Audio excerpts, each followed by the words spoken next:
more than 1 billion hits, and there appear to be as many opinions as there are posts online about our era's most vexed and debated medical diagnosis. Millions of people are diagnosed with ADHD each year. Yet 3 decades ago, the diagnosis didn't even exist. In other words, it's easy to be left feeling both perplexed and dizzy by all the opinions, but I hope to bring some clarity. Let's start from the beginning. For someone to be diagnosed with ADHD, they must face challenges in 3 areas: concentration, hyperactivity, and impulsivity.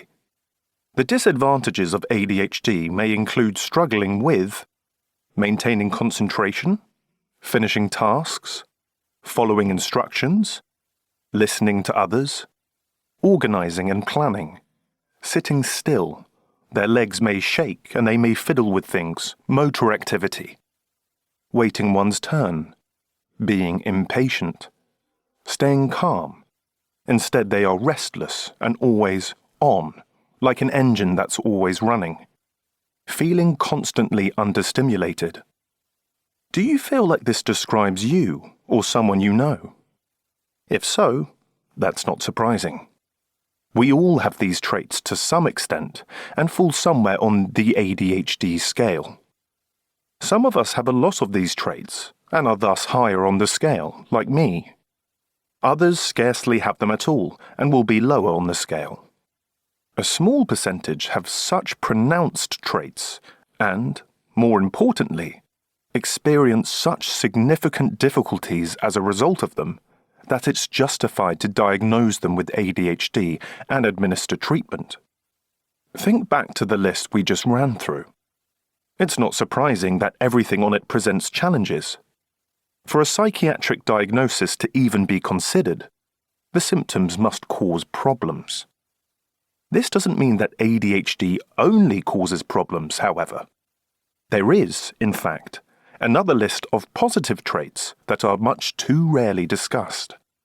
The advantages of ADHD may include being enterprising, driven, someone who gets things done, energetic, having virtually boundless energy, creative and good at thinking outside the box, fearless and willing to pursue new ideas, curious, flexible, able to hyper-focus, persistent, someone who won't give up but keeps trying, intuitive, good at thinking laterally, having an ability to see things from new angles, good at shrugging off setbacks, not one to dwell on mistakes.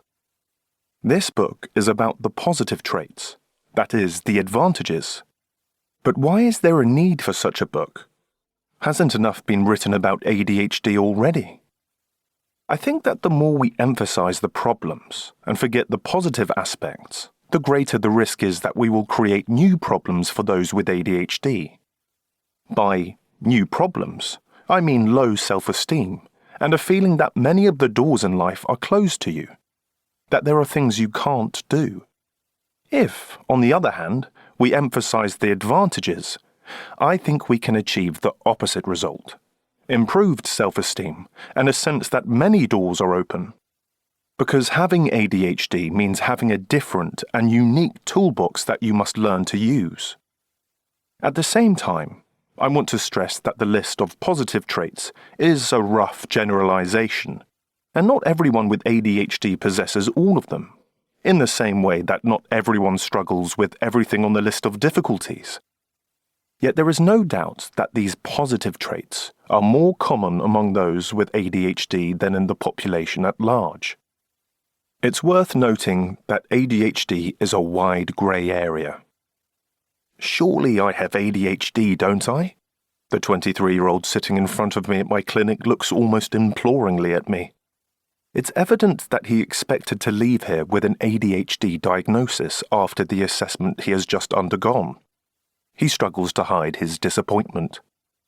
It's true that you have some traits that are characteristic of ADHD, I say, without detecting the slightest hint of his disappointment diminishing.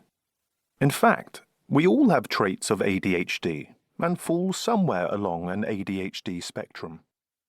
You probably rank above.